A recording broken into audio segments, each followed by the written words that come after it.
My parents told me to sleep on the floor.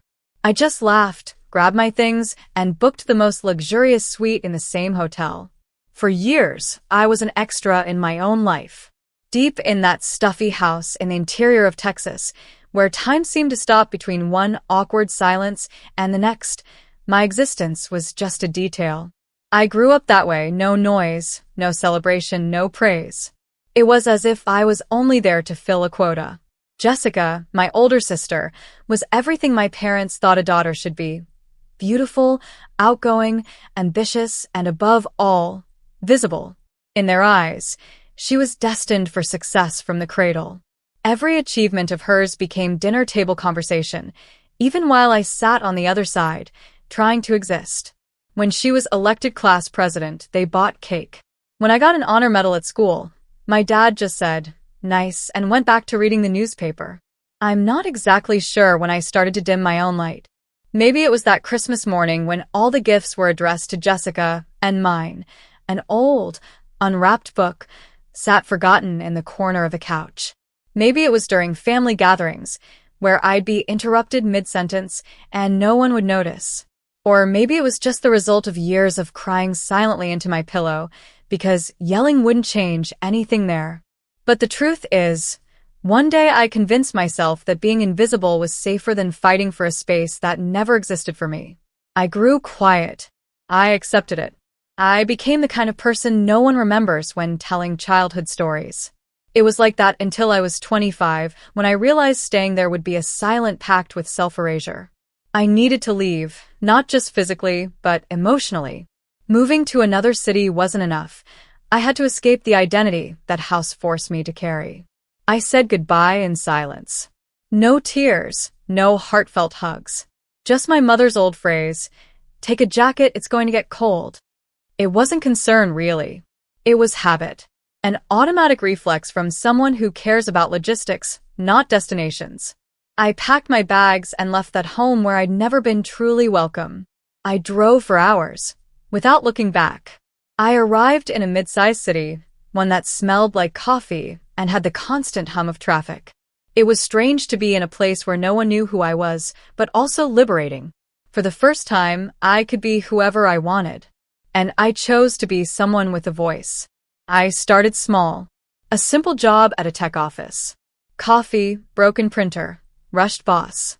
But it was mine. And there, I wasn't anyone's sister. I was Olivia.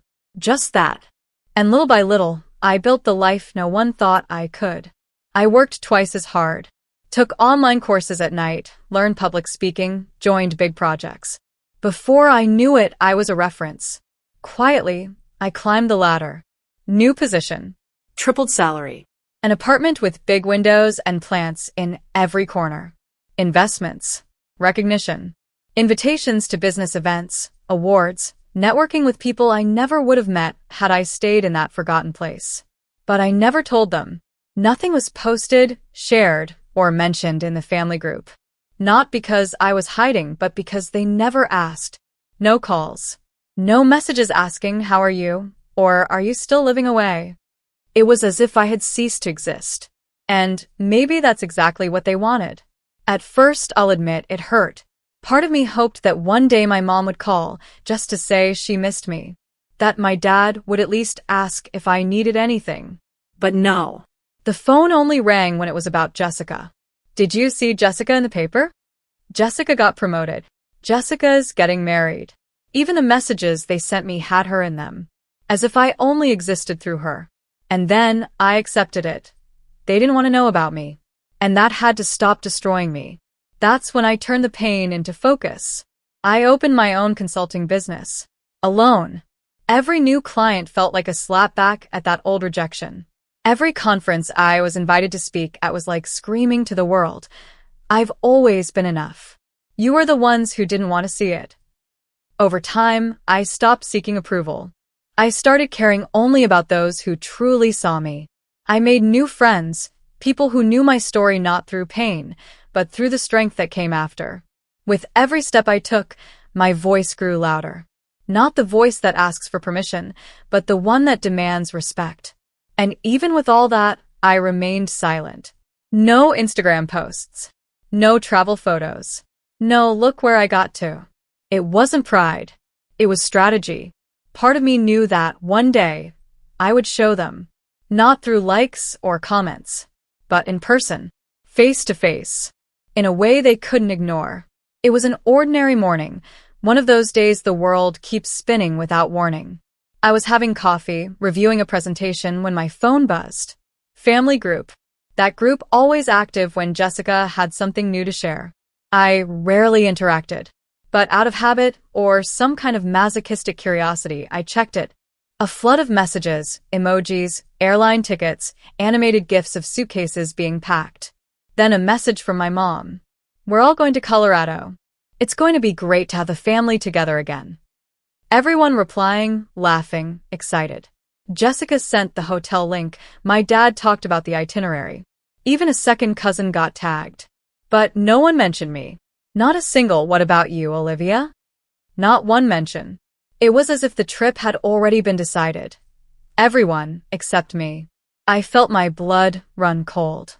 Being forgotten on holidays was one thing, this was something else. Organizing a family trip and erasing me from the plans so casually? My finger paused over the screen. The whole group buzzing, and I sat there like an unwanted spectator. I took a deep breath. For a moment, I considered ignoring it, pretending I hadn't seen it. But the truth was crushing. I was tired of staying quiet, tired of watching their lives happen as if I didn't exist. Their silence wasn't just uncomfortable anymore. It was violence. I closed the laptop, pushed my mug aside, and sat staring at the wall. So much had changed in me. I had grown. I had become strong. But one stupid notification was enough to tear me up inside. That's when something shifted. Not an explosion. A quiet, firm decision. A voice inside me said, "Go anyway." No invitation? Their problem. If they didn't want me there, that was their loss. I was going. 2 days later, I was at the airport. Bag packed, elegant clothes, and a first-class ticket. My heart was pounding, not out of fear, but out of indignation. It was the reunion after years, and no one had even bothered to include my name in the group chat. Arriving in Texas was mechanical. I rented a car, slammed the door on my childhood as I drove down the road that led to my parents' old house. Ironically, there they were, ready for the trip, bags in the hallway, chatting with Jessica like she was a celebrity about to board for Cannes. When I walked in, my mother looked at me like she was seeing a former employee. "Huh, Olivia?" "Yes, Mom." I saw the messages about the trip. Thought it might be nice to come along too. Jessica pressed her lips. "I thought you'd be busy with your big city life." "I am. But I took a few days off." Silence. Then my father cleared his throat. "It'll be fine. There's room in the car." A lie. There wasn't even emotional space in that car, let alone in that family dynamic. But I went anyway. We drove for hours. Jessica talked about her job, her new projects, the friend who lived in Denver. My mom laughed, asked questions. My dad followed along. And me? I was in the back seat. Literally and symbolically. We arrived in Colorado at night. The city was beautiful, lights reflecting off the mountains, tourists walking through the cold streets. But inside the car, the mood was different. No real exchange.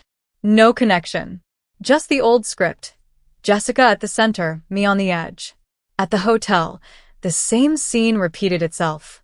"Shall we have dinner at the bistro?" Jessica asked. "Of course." My mom replied, looking at her. "Olivia?" No one asked. I joined them out of inertia. Sat at the end of the table. Ordered my food in silence. The conversation revolved around Jessica, a new friend she'd made, an award she almost won.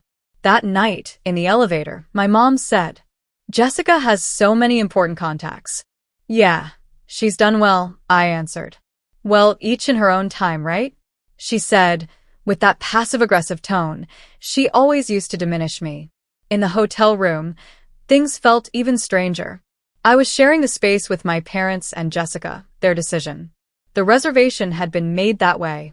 No one asked my opinion. It was like everything had been preset. And once again I was expected to fit in. while Jessica unpacked clothes with my mom and my dad turned on the TV. I felt myself shrink. The city was new, the hotel was different, but the feeling was exactly the same as in childhood, being a tolerated presence, never celebrated. The trip had barely begun, and I was already feeling the sting of exclusion. And the worst part, they didn't even notice. Because to them, I was never the problem. I was the absence. And no one misses an absence. On the first full day of the trip, I was invisible. Not figuratively. Literally, people moved around me. Jessica made jokes at breakfast. My parents laughed. I said something? Silence. No reaction. As if my voice couldn't reach the air between us. We went on a hike. Jessica led everyone, pointing at trees, talking loudly, showing off the little biology knowledge she had. My mom lit up with everything she said, like she was watching a BBC documentary. My dad chimed in with comments like, "My daughter knows her stuff, huh?" And me? I walked behind, alone, taking pictures on my phone, which no one wanted to see later. At lunch, they chose a Mexican restaurant. Jessica said she'd seen good reviews online. My dad agreed. The three of them sat together in a corner. When I arrived, the only seat left was at the opposite end, next to the trash can. I sat there. No one started a conversation. They ordered, without asking me what I wanted. When I tried to join in, I got interrupted twice. At one point, Jessica showed an old photo on her phone. "Look at this one, Mom. Me and Dad on that fishing trip." My mom smiled. "Oh, that one's great. I was in that photo." Off to the side, slightly out of focus. But no one mentioned it. That lump in my throat tightened again. Not from nostalgia, but from shame. Shame for still believing things might be different this time. They weren't. They never would be. But the final blow didn't come during the day. It came at night. When we went up to the room, that damn triple room, and I truly understood where I stood in that family dynamic. My dad came in with the luggage. My mom flopped onto the bed, laughing at some silly joke Jessica made. "2 queen beds, it's perfect." My mom said. "Perfect," Jessica replied, tossing her coat onto one of them. I stood still, watching the scene, waiting for a mention. Nothing. "And me?" I asked. Jessica made a vague gesture, like who knows. My dad looked around. "We didn't bring a sleeping bag for you. You'll have to sleep on the floor." The words came out blunt. Dry. No hesitation. No shame. No guilt. I stayed quiet. My breath caught. "You didn't book a bed for me?" I asked softly. My mom shrugged. "We thought maybe you weren't coming." Jessica smirked. "And besides, you've always been tough. You can sleep anywhere, right?" Tough. That was their excuse.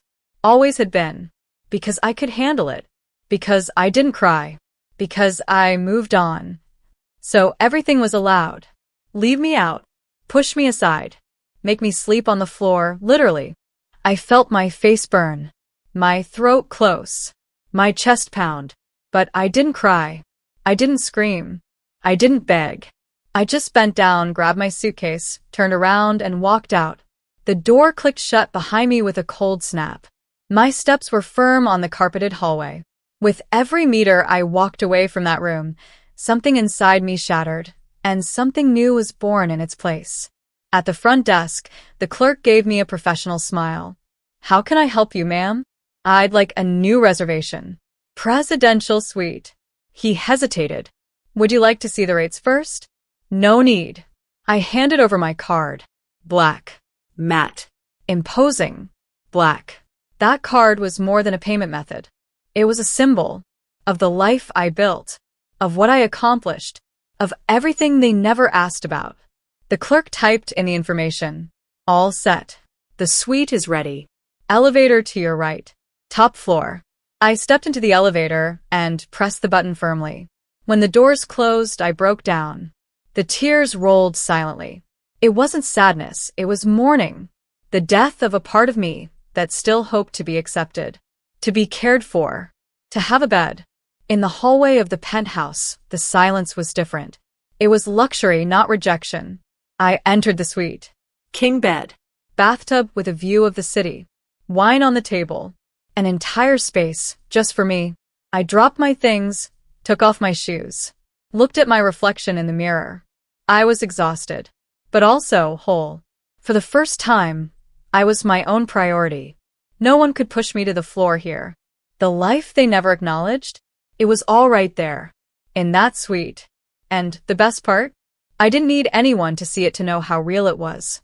I woke up before sunrise. The room was completely still, broken only by the soft hum of the air conditioning. For the first time since I'd stepped foot in this state, the silence wasn't hostile. It was mine. I got up slowly, took a shower, let the hot water wash the tension from my body. When I got out of the bathtub, I took a deep breath. I put on the dress I bought in Paris. Fine fabric, navy blue, impeccable cut. On my feet, high heels, hair tied up in an elegant bun. Light, flawless makeup. Discreet, but extremely expensive jewelry. When I looked in the mirror, I saw someone who would have scared the Olivia from 5 years ago. But today, I was that woman. And I liked being her. I took the elevator. Went down to the hotel restaurant. It was an American buffet with everything you can imagine, but I went straight for the coffee, sat down with a view of the cold street. Crossed my legs, lifted my chin. I was ready. Minutes later, the three of them arrived. Jessica came first, radiant and casual in a designer hoodie. My parents right behind. My mother's eyes scanned me from head to toe. Her face froze for a second. Jessica stopped walking, like she'd seen a ghost. My father, slower, stopped beside them. Wow. I thought you left yesterday. I set the cup down on the saucer, looked him straight in the eyes. I did. Pause. To a place that had a bed. Silence. Jessica cleared her throat. We didn't know you wanted a bed. You never knew anything about me, Jess. Not whether I wanted a bed or if I still lived in Texas, or if I was even alive. I was never a priority. My mother tried to soften the mood. Olivia, you don't have to talk like that. Let's have breakfast together. I slowly turned my head. With you? Now? After you slept peacefully while I was thrown on the floor like an old dog. My father pulled out a chair. Come on, you know your sister is more organized. She handled the bookings? I let out a dry laugh. Oh, of course. Jessica organized everything, and you just went along. How convenient. Jessica raised her eyebrows. Are you doing this for drama? Because if you are, it doesn't suit you. You were always the quiet one. Exactly. I leaned slightly over the table. I was always quiet. Silent. Swallowed everything to keep the peace. And meanwhile, you erased me politely. Not anymore. Now I speak. My mother crossed her arms. Sounds like bitterness. And you know envy leads nowhere. I laughed. I couldn't help it. Envy? Really? I'm rich, Mom. Truly rich. I built everything on my own. I owe you nothing. I never told you because you never cared enough to ask. The waiter passed by. I ordered another cup of coffee. The three of them stood frozen, like they'd been slapped. Jessica swallowed hard. Rich? Yes. Black card. My own consulting firm. A team in 3 states. Want numbers? My father tried to hide his shock with humor, as always. Then let's go shopping, huh? Ha ha ha. My voice was firm. No. My money is mine. And you? You only remember me when there's something in it for you. When you need to pretend we're a happy family. My mother's expression changed. How cruel, Olivia. Cruel? Cruel was hearing there was no bed for me. Cruel is growing up being told I was difficult, closed off, when I was just trying to exist in a place that constantly pushed me out. Jessica looked at Dad, as if asking him to do something. But he had nothing to offer. No presents, no words. I stood up. I came on this trip for me. To show that I'm no longer the girl who begged for space. I came to remind myself of what I've become. You're still the same. But me? I've changed. I left the bill paid. Walked calmly to the elevator. With every step, I felt like the invisible chains that had always tied me to them were breaking, one by one. When the door closed, I looked at myself in the polished mirror on the metallic wall. For the first time, I saw someone who was complete on her own. In the suite, I took off my heels, threw myself onto the leather armchair. Down below, the world went on. But up here, in that penthouse, I was finally the priority of my own life. After that breakfast, I didn't see them for a while. The following days were quiet, the way I had always needed, not the way they had always offered.